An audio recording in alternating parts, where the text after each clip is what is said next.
perjanjian yang kekal. Klik.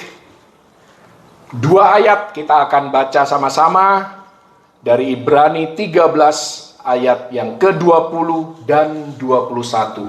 2, 3. Maka Allah damai sejahtera yang oleh darah perjanjian yang kekal telah membawa kembali dari antara orang mati Gembala Agung segala domba, yaitu Yesus Tuhan kita, kiranya memperlengkapi kamu dengan segala yang baik untuk melakukan kehendaknya dan mengerjakan di dalam kita apa yang berkenan kepadanya oleh Yesus Kristus. Bagi Dialah kemuliaan sampai selama-lamanya. Amin. Haleluya. Kita akan belajar tentang perjanjian yang sangat luar biasa ini. Kenapa disebut dengan perjanjian yang kekal? Tapi sebelumnya bisa diklik. Kita melihat bahwa di masa lalu Tuhan Allah banyak membuat perjanjian dengan manusia. Ini hanya 4 dari sekian banyak perjanjian yang dibuat oleh Allah dengan manusia. Yang pertama adalah dengan Adam dan Hawa. Kejadian 3 ayat 21, ketika Tuhan berkata, Allah menutupi ketelanjangan mereka dengan kulit binatang korban. Inilah perjanjian pertama yang Allah buat dengan manusia. Kemudian kita juga mengenal perjanjian Allah dengan Nuh yang tertulis di dalam Kejadian 9 ayat 13. Di sana dikatakan, busur di langit tanda surutnya murka Allah. Jadi kalau kita melihat hari ini pelangi, saya berharap Anda tidak sedang melihat simbol atau lambang LGBT, melainkan pelangi adalah tanda bahwa Tuhan berjanji tidak akan murka lagi membinasakan umat manusia dengan air bah. Jadi ini merupakan tanda yang luar biasa bagi orang Kristen yang diselewengkan oleh dunia. Jadi pelangi adalah hal yang luar biasa. Itulah busur di langit. Itulah perjanjian Allah dengan manusia. Kejadian 15 ayat 17 dan 18. Ini perjanjian yang lain yang Allah buat, yaitu dengan Abram, yang nantinya kita kenal dengan Abraham, di mana Allah berjalan di antara potongan daging binatang korban. Di manakah Abram ketika Allah membuat perjanjian ini? Abram posisinya sedang tidur. Jadi seringkali Tuhan membuat perjanjian dengan manusia, manusianya pasif. Manusianya tidak punya peran apa-apa. Manusianya itu saham kosong. Karena memang kita tanpa Tuhan kosong. Kita tidak bisa memberikan apa-apa kepada Tuhan. Hanya Tuhanlah yang bisa memberikan segala sesuatu bagi Anda dan saya, manusia yang sangat rentan dan sangat lemah, bahkan tidak sempurna. Tetapi Tuhan berkerinduan untuk menyempurnakan kehidupan Anda dan saya melalui perjanjian yang kekal, yang sebentar kita akan ulas secara bersama-sama. Kemudian di dalam Keluaran 19 ayat 3-6, di Gunung Sinai Allah membuat perjanjian berupa 10 perintah Allah kepada Musa pertama kali diberikan, kemudian berlaku untuk seluruh bangsa Israel yang kita kenal hari ini dengan hukum Taurat. Ada total 613 hukum Taurat yang tidak mungkin kita bisa penuhi semuanya untuk bisa berkenan kepada Tuhan. Untuk itulah Yesus Kristus lahir ke dalam dunia, menggantikan Anda dan saya, menggenapi setiap titik, setiap iota daripada perjanjian melalui hukum Taurat itu, supaya Anda dan saya mungkin untuk diselamatkan. Haleluya. Klik. Dan semua perjanjian ini agak tertutup. Ya, karena mungkin resolusinya tidak benar. Semua perjanjian Allah dengan manusia di masa lalu ini dinaungi oleh sebuah perjanjian induk, yaitu perjanjian yang kekal. Kenapa disebut perjanjian yang kekal? Di kitab Ibrani, di ayat yang baru saja kita baca sama-sama, di sana disebut sebagai perjanjian yang kekal. Saya mau jelaskan sedikit tentang perjanjian yang kekal. Klik. Dalam bahasa Inggris disebut the everlasting covenant. Perjanjian yang ada dari sejak dunia belum dijadikan. Jadi kalau tadi perjanjian Allah dengan Adam dan Hawa, dengan Nuh, dengan Abram, dengan Musa dan bangsa Israel, itu setelah ada manusia. Tapi perjanjian yang kekal sudah ada bahkan sebelum Kejadian 1 ayat 1.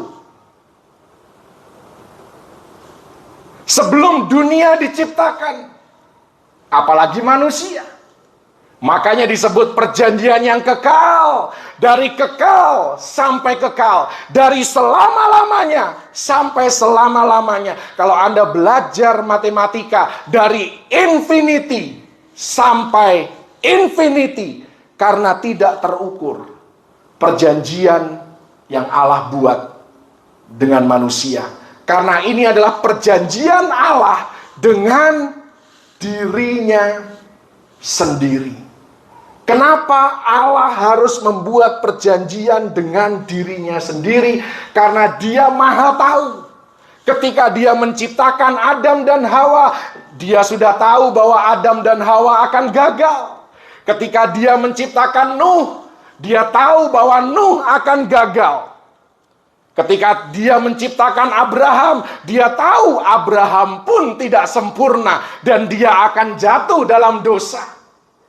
Ketika Tuhan menciptakan Musa, Dia juga tahu bahwa Musa karena emosinya yang tidak terkontrol, dia tidak akan bisa masuk ke tanah perjanjian sampai nanti Yesus hendak disalibkan, baru Musa menginjakkan kaki di tanah perjanjian.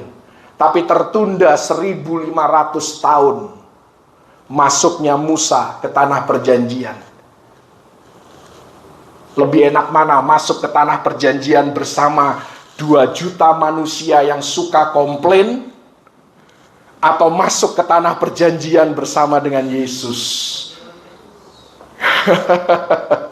Haleluya. Jadi sebenarnya Musa tidak dirugikan sama sekali. Justru dia dimuliakan di Gunung Hermon.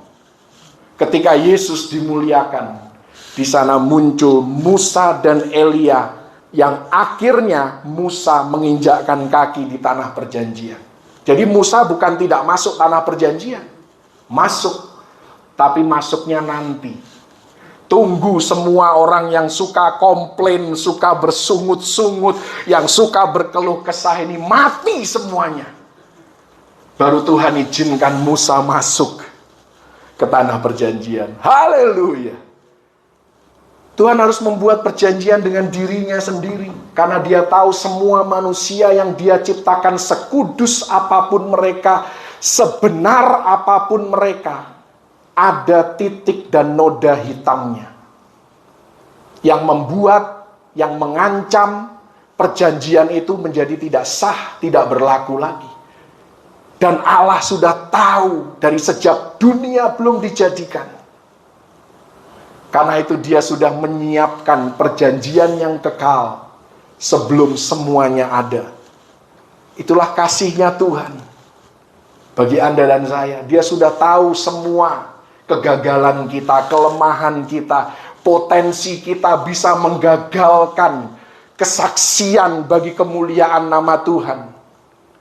Dan Dia sudah mempersiapkan solusinya. Perjanjian Allah dengan dirinya sendiri dan diinisiasinya sendiri. Dia yang memulainya sendiri. Demikian juga keselamatan Anda dan saya, bukan kita yang memilih Dia. tetapi dialah yang datang merendahkan diri, lahir sebagai bayi di tempat yang paling hina di muka bumi, mati dengan cara yang paling kejam di sepanjang sejarah manusia, hanya untuk menyelamatkan Anda dan saya tanpa kita minta, tanpa kesadaran kita bahwa kita butuh seorang juru selamat.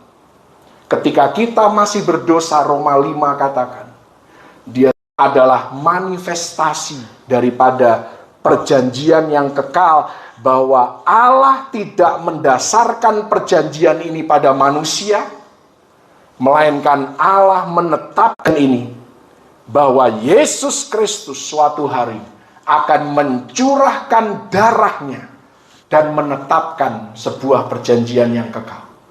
Jadi ketika Adam dan Hawa jatuh dalam dosa, itu bukan hal yang mengagetkan bagi Tuhan. Kemudian muncullah rancangan untuk melahirkan Yesus Kristus ke muka bumi. Tidak.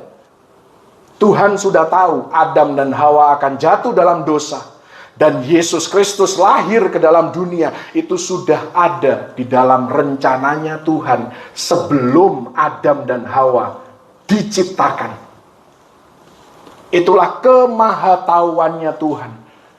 Dan kalau kita memahami hal ini, kita akan terkagum-kagum akan Tuhan yang kita sembah. Haleluya. Klik. Dan berbicara tentang darah, kita tahu bahwa darah punya suara. Karena itu kejadian pembunuhan dimanapun, setersembunyi apapun, suatu hari pasti akan terbongkar, karena darah punya suara. Dan kita belajar ini dari Kejadian 4 ayat yang ke-10. Firman Tuhan kepada Kain yang baru saja membunuh Habel. Apakah yang telah kau perbuat ini? Darah adikmu itu berteriak kepadaku dari tanah. Karena itu kalau Anda punya kesalahan, jangan suka menyembunyikan kesalahan. Yang namanya bangkai, sepandai-pandainya Anda menyembunyikan bangkai, suatu hari kebusukannya akan tercium. Lebih baik kalau dulu di zaman perjanjian lama, orang buat dosa, orang buat kesalahan, mereka takut datang kepada Tuhan. Umat perjanjian baru dan kita patut bersyukur ketika Anda salah, ketika Anda jatuh dalam dosa, justru saat itulah saat yang paling tepat untuk Anda datang kepada Bapa Anda dan mengakui kejatuhan, kelemahan, dan kekurangan Anda. Dan Dia tidak akan menolak Anda. Haleluya! Karena itu singkirkan segala roh agamawi dalam kehidupan Anda. Kalau mau datang ke Tuhan, harus kudus dulu. Bagaimana bisa kudus di luar Tuhan? Justru kalau Anda mau kudus, datanglah kepada Tuhan, maka Dia yang akan menguduskan kita. Haleluya! Umat perjanjian baru jangan terbalik-balik. Anda sudah tidak hidup 2000 tahun yang lalu. 2000 tahun yang lalu kalau Anda hidup, mungkin Anda ketakutan. Kalau tadi malam Anda baru saja berbuat dosa, pagi ini pasti Anda pikir 1000 kali untuk datang ke gereja.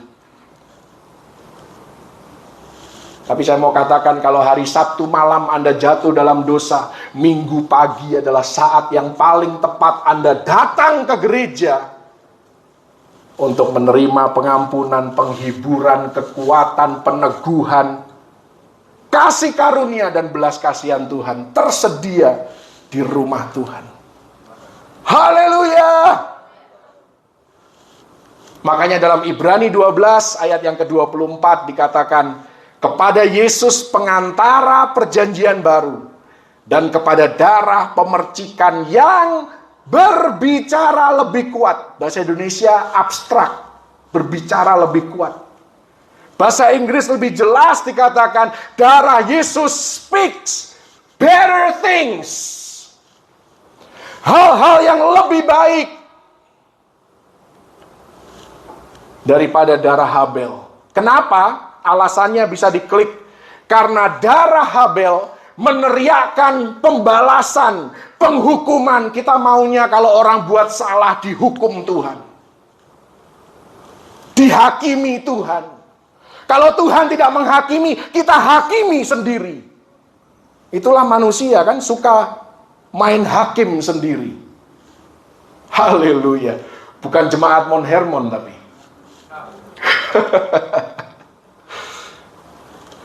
Darah Kristus kenapa dikatakan speaks better things?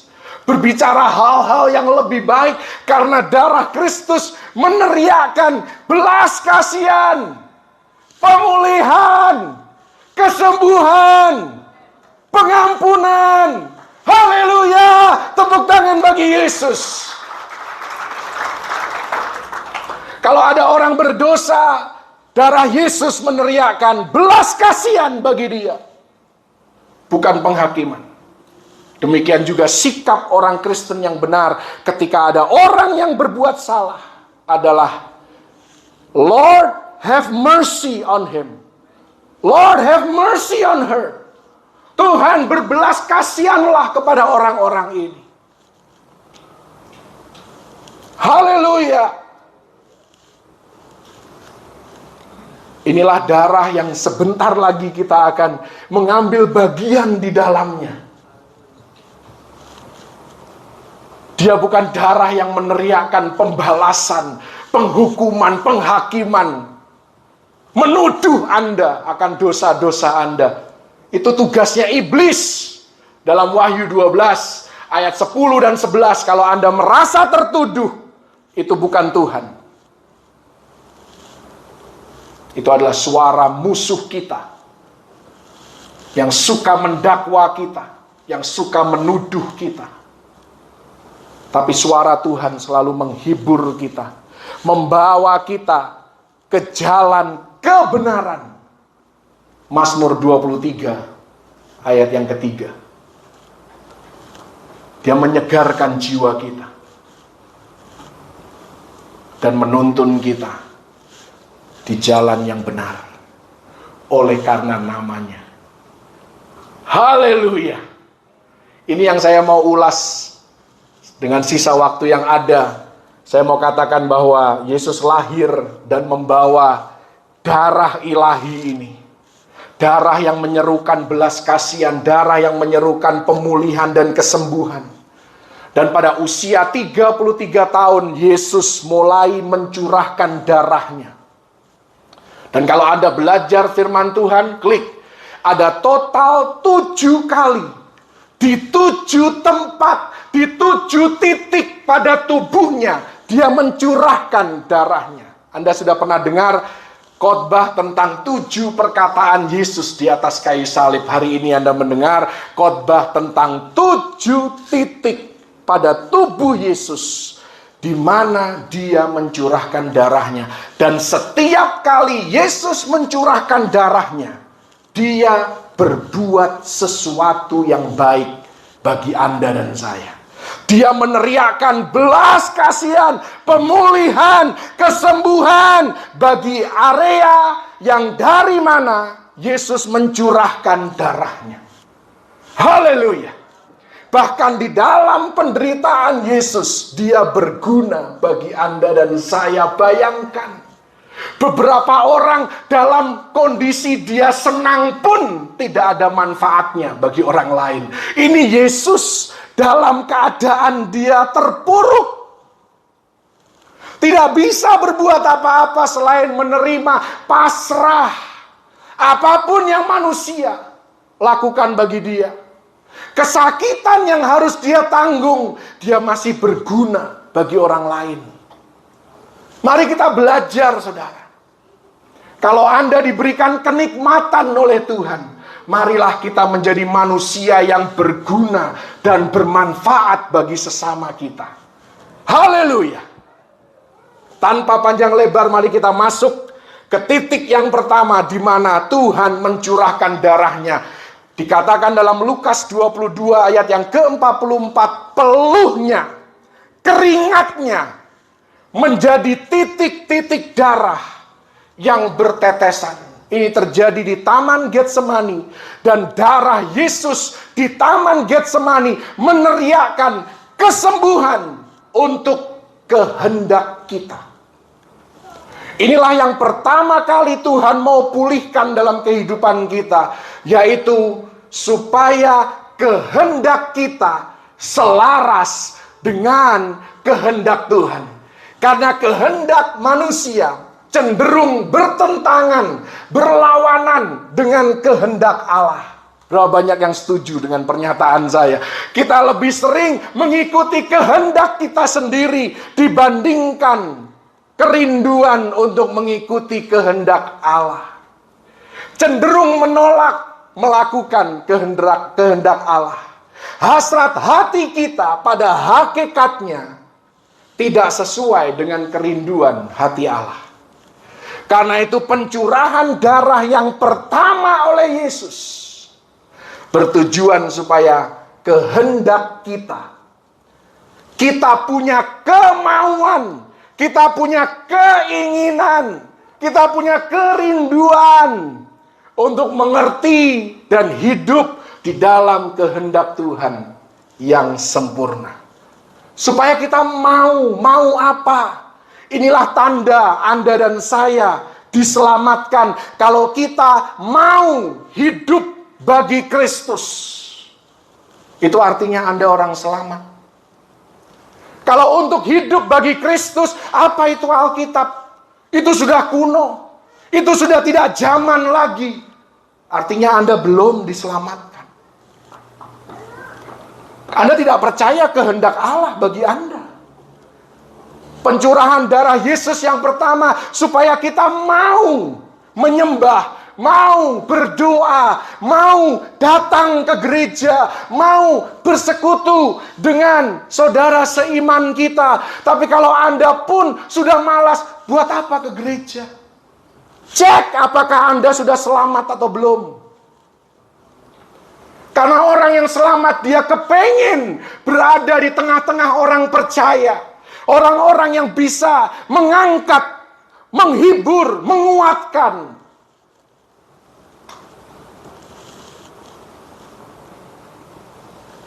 Kalau kita punya kemauan itu hanya beberapa contoh saja. Artinya kita punya darah Kristus. Tapi kalau Anda tidak punya kemauan itu, cek apakah Anda punya darah Kristus yang mau menyembuhkan kehendak Anda. Tuhan tidak mau kita itu hidup dalam keharusan. Harus ini, harus itu, harus menyembah, harus berdoa, harus beribadah. Tuhan gak mau. Makanya pertama kali Yesus mencurahkan darahnya supaya kita mau. Kita ke gereja karena kita mau. Kita hidup benar karena kita mau. Kita memberi karena kita mau, bukan karena kita harus. Kita melayani karena kita mau, bukan karena kita harus. Jadi hapuskan kalau Anda masih berkata harus, itu agamawi. Yang Tuhan mau adalah mau. Kita mau. Haleluya. Itulah cara kerja kasih karunia. Bukan kehendakku, melainkan kehendakmu, ya Tuhan. And God's will should be our will. Kehendaknya Tuhan seharusnya adalah kehendak kita juga. Kalau kita punya kehendak yang dipulihkan. Yang kedua, Tuhan mau memulihkan citra kita. Karena kedua kalinya Yesus berdarah Ditulis dalam Yesaya 50 ayat yang ke-6, di mana di sana dikatakan janggutnya dicabut sehingga pipinya berdarah. Morris punya janggut. Perlu contoh ilustrasi dunia nyata? Kita bisa minta Morris maju ke depan dan seseorang cabut janggutnya. Kalau tidak berdarah, Superman namanya. Janggutnya Yesus dicabut dalam perjalanan menuju ke rumah Kayafas. Sekeluarnya dari taman Getsemani, dia ditarik secara paksa oleh para prajurit. Dan dari pipinya tercurah darah. Karena janggutnya, brewoknya dicabut secara paksa. Untuk apa? Kesembuhan untuk citra diri kita. Karena banyak dari kita yang suka menghancurkan diri sendiri hanya karena kita tidak memahami gambar diri dan citra diri yang benar, yang sesuai dengan kebenaran firman Tuhan. Kita terlalu sering mendengar apa kata dunia, apa kata teman kita, apa kata lingkungan di mana kita berada. Tapi kita tidak pernah cek apa yang firman Tuhan katakan tentang Anda dan saya. Siapa kita di hadapan Tuhan. Karena itu banyak orang membenci diri sendiri. Terutama ketika dia sudah berbuat kesalahan, dia jatuh dalam dosa, dia membuat keputusan yang menjerumuskan dia, dan dia mulai menyiksa dirinya sendiri. Dia mulai merasa aku tidak layak untuk diberkati oleh Tuhan. Memang kita tidak layak diberkati oleh Tuhan. Tetapi ada satu sosok yang membuat kita layak diberkati oleh Tuhan. Namanya Yesus Kristus yang sudah memulihkan citra kita. Haleluya! Tepuk tangan bagi Yesus, jangan tanggung-tanggung. Karena itu bagi Anda dan saya, jangan suka mencela diri kita sendiri. Aku gak suka nih sama rambutku. Kalau gak suka, pergilah ke salon. Biar diatur dengan baik rambut Anda, sesuai dengan wajah Anda.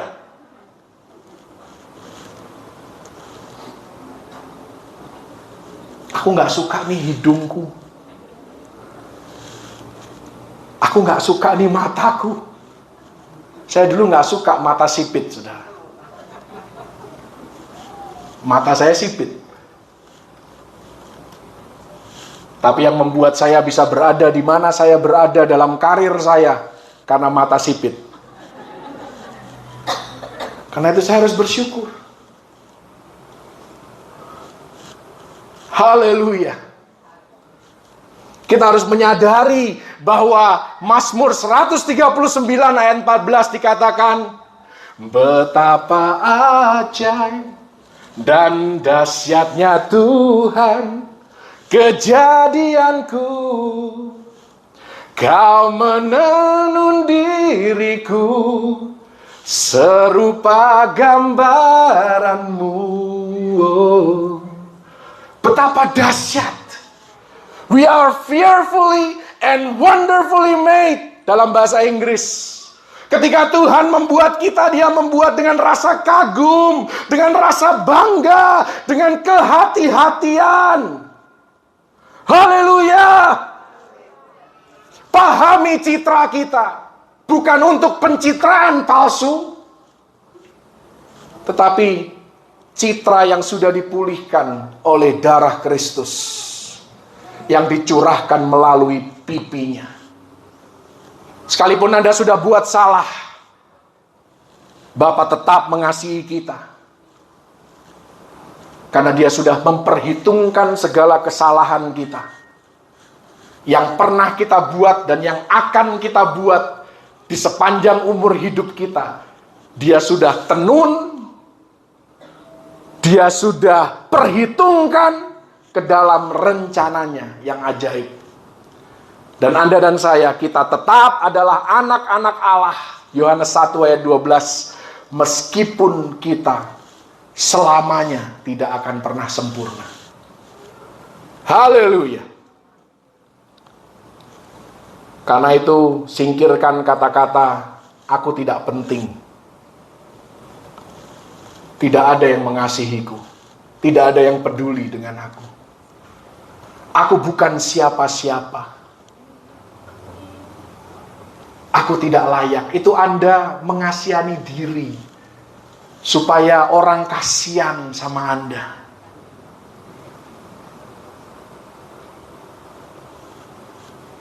Haleluya. Yang ketiga, waktu berjalan terus. Masih punya 5 lagi. Yang ketiga, kesembuhan untuk tubuh kita. Karena dalam Matius 27 ayat 26, Yesaya 53 ayat 5, tubuhnya Yesus disesah. Dihajar habis. Sampai tulang-tulangnya kelihatan. Ini berbicara tentang kesembuhan jasmani. Apapun penyakit kita, Tuhan sanggup untuk menyembuhkan. Dan kita tidak boleh kehilangan kepercayaan bahwa mujizat kesembuhan masih ada. Dan bisa kita alami. Bukan hanya untuk orang lain, tapi untuk diri kita sendiri. Bahwa Tuhan sanggup mengaruniakan umur panjang. Haleluya. Karena itu jangan hidup berdasarkan Mazmur 90. Yang berkata hanya 70 tahun, 80 tahun kalau kuat. Itu fakta bangsa Israel di padang gurun. Tuhan sanggup memberikan Anda usia 100 tahun, 120 tahun. Dan Tuhan sanggup memberikan Anda kesehatan. Haleluya. Dan Tuhan menginginkan kita sehat. 3 Yohanes ayat yang kedua. Karena cuma ada 1 pasal. Kita bisa minta sama Tuhan. Karena di sana dikatakan aku berdoa. Jadi kita bisa berdoa minta supaya hidup kita baik-baik saja, sehat-sehat saja. Itu bukan permintaan yang tabu. Kita bisa minta sama Tuhan apapun. Haleluya. Yang keempat kalinya Yesus berdarah adalah ketika dia dimahkotai duri. Dan mahkota itu ditaruh di atas kepalanya. Dalam Yohanes 19 ayat yang kedua. Itu bertujuan untuk kesembuhan bagi pikiran kita. Supaya pikiran kita tidak menyimpang. Supaya kita bisa mengaktifkan pikiran Kristus seperti yang tertulis dalam 1 Korintus 2 ayat 16. Supaya kita tidak harus hidup dalam ketakutan, dalam depresi, dalam kegelisahan, dalam kepanikan, dalam paranoia, dalam keputusasaan. Kita tidak harus punya masalah gangguan mental. Hari-hari ini menjadi sangat trendy. Banyak sekali gereja berbicara tentang kesehatan mental. Anda dan saya tidak perlu mengalami gangguan mental kalau kita terus dekat dengan Yesus. Hidup dalam kasih-Nya. Makanya kalau dengar firman, jangan dengarnya yang firman penghakiman, penghukuman. Dengar firman yang Tuhan mengasihi Anda. Tuhan ingin Anda sehat. Tuhan ingin Anda maju. Tuhan ingin Anda bertumbuh. Haleluya. Karena penghakiman itu bagi orang dunia.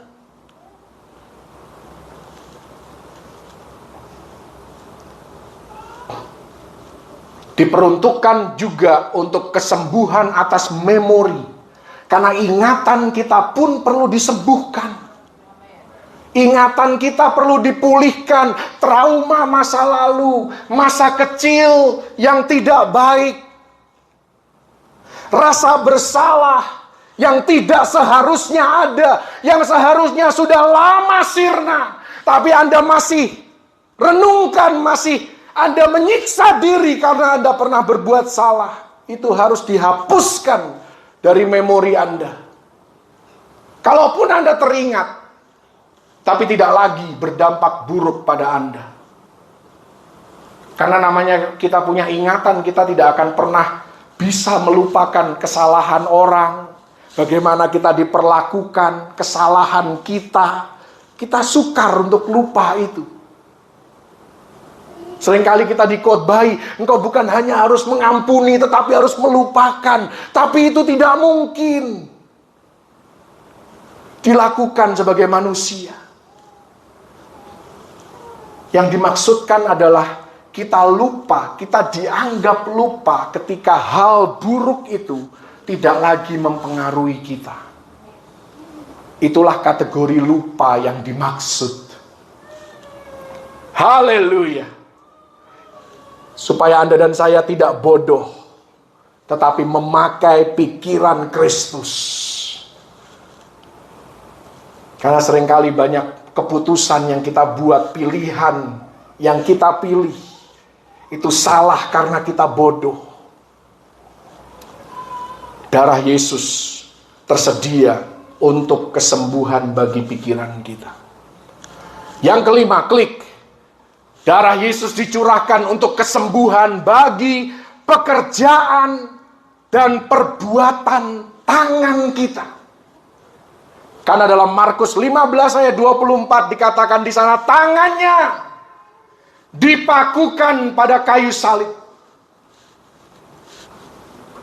Karena itu dalam Ulangan 2 ayat yang ke-7 di sana dikatakan kehendak Tuhan supaya pekerjaan tangan kita diberkati dan menjadi berkat. Haleluya. Buat apa Anda diberkati kalau Anda tidak menjadi berkat? Anda diberkati untuk memberkati. Yang setuju katakan haleluya. Dengan cara itulah Allah mematahkan kutuk kemiskinan dan kegagalan dalam hidup Anda. Kita seringkali terlalu rohani. Kita patahkan kutuk kemiskinan. Kita patahkan kutuk kemiskinan, kegagalan, tapi kemudian kita tidak mau berusaha. Kita tidak mau bekerja. Kita cuman ongkang-ongkang kaki di rumah. Ya nggak putus-putus itu kutuk. Kalau Anda malas, darah Yesus tersedia untuk pekerjaan dan perbuatan tangan kita. Karena itu, marilah bekerja dengan sebaik-baiknya. Haleluya. Tangan bukan untuk kekerasan, melainkan untuk menyembuhkan orang lain, untuk mengangkat orang lain, untuk membantu orang lain yang jatuh supaya dia bisa berdiri kembali. Bukan untuk jorokin orang. Makin dalam lu syukurin. Bukan untuk itu darah Yesus tertumpah bagi tangan kita. Haleluya. Klik yang keenam. Kesembuhan untuk perjalanan hidup kita. Karena selain tangannya dipakukan, tetapi kakinya Yesus juga dipakukan pada kayu salib. Untuk apa perjalanan hidup kita perlu dipulihkan? Supaya Anda dan saya bisa hidup dalam integritas, hidup jujur, hidup benar, hidup konsisten. Bukan hanya berteori, tapi praktekkan dalam kehidupan kita sehari-hari. Apakah kita bisa dipercaya dengan keuangan? Apakah kita bisa dipercaya dengan pelayanan? Apakah kita bisa dipercaya dengan keluarga kita? Apakah kita bisa dipercaya dengan kesehatan kita? Supaya kita jaga dengan sebaik-baiknya. Atau kita memilih untuk menghancurkan bait Roh Kudus ini? Karena kita hidup sesuka hati. Yesus berusaha untuk menolong kita tidak mundur dalam kerohanian. Itulah kenapa dia harus mencurahkan darahnya dari kakinya. Supaya perjalanan rohani kita terus maju dan tidak mundur. Iman kita terus naik dan tidak turun. Haleluya. Kita tidak harus kembali kepada keinginan daging. Kita tidak harus kembali kepada masa lalu yang gelap. Kita tidak harus kembali pada hubungan yang menjerumuskan. Kalau Anda punya teman-teman yang membuat hidup Anda semakin terpuruk, semakin jauh dari Tuhan, jauhi mereka. Kalau Anda tidak kuat untuk mempengaruhi mereka. Anda harus punya teman-teman yang membuat Anda semakin dekat dengan Tuhan. Semakin kepengin tahu firman Tuhan. Semakin haus dan lapar akan kebenaran dan hidup benar. Haleluya. Nanti Anda baca kisahnya. Amnon itu sebenarnya dari awal tidak mau berbuat jahat kepada Tamar. Tidak mau. Dia menolak untuk berbuat tindakan asusila. Kalau Anda baca kisahnya di sana, karena pengaruh temannya. Ada seorang teman yang membisikkan hal-hal yang jahat kepada Amnon. Akhirnya dia terjerumus pada dosa seksual. Dosa yang kejam. Karena dia lakukan kepada keluarganya sendiri. Dalam Alkitab bahasa Indonesia dikatakan orang Majus dari timur. Bahasa Inggris dikatakan wise man. Orang yang bijak. Dikatakan di sana mereka menempuh jalan yang lain setelah berjumpa dengan Yesus. Bagaimana dengan kehidupan Anda dan saya? Apakah kita menempuh jalan yang lain setelah berjumpa dengan Yesus? Atau kita seperti babi yang sukanya dengan kubangan. Sudah dibersihkan pun kita kepengen balik lagi ke lumpur.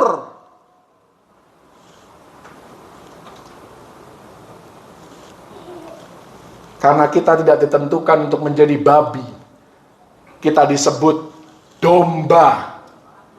Haleluya. Yang ketujuh dan yang terakhir,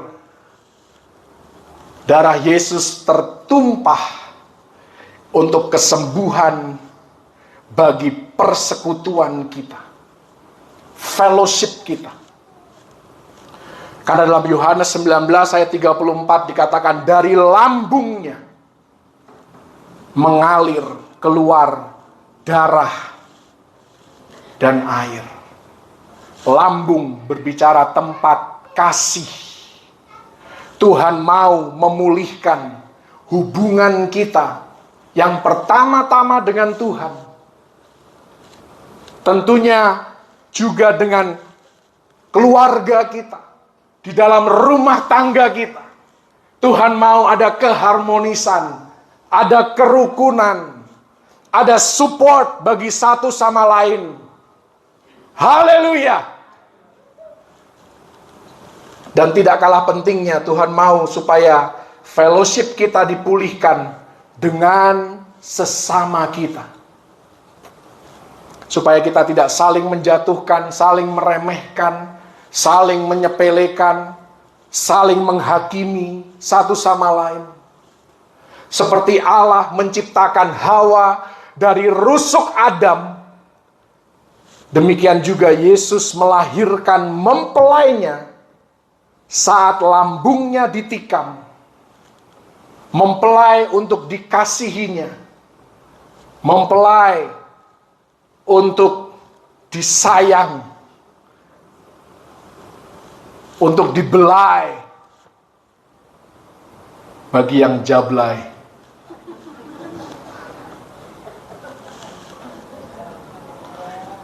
karena itu kalau Tuhan memberikan kepada Anda dan saya keluarga, baik itu keluarga inti maupun keluarga rohani, keluarga itu adalah untuk dikasihi, bukan untuk dijadikan saingan. Haleluya. Klik. Ini pertanyaan bagi Anda dan saya. Di penghujung khotbah saya, area mana dalam hidup kita yang perlu pemulihan oleh darah Kristus? Saya berharap semuanya tercakup di sini. Mungkin tidak persis secara harafiah kata-katanya, tapi saya yakin pengorbanan Yesus di atas kayu salib itu komplit. Pengorbanannya bukan paket hemat, tetapi dia bayar dengan harga yang maksimal. Bahkan ketika dia hendak diberikan anggur asam yang bisa membuat dia bisa menahan sakit, membuat kebal daerah sakitnya itu, dia tolak anggur asam itu. Supaya apa? Supaya rasa sakitnya, supaya penderitaannya maksimal. Bagi siapa? Bagi Anda dan saya. Untuk memulihkan seluruh keberadaan hidup kita. Haleluya! Semua dia lakukan untuk keuntungan kita. Amin.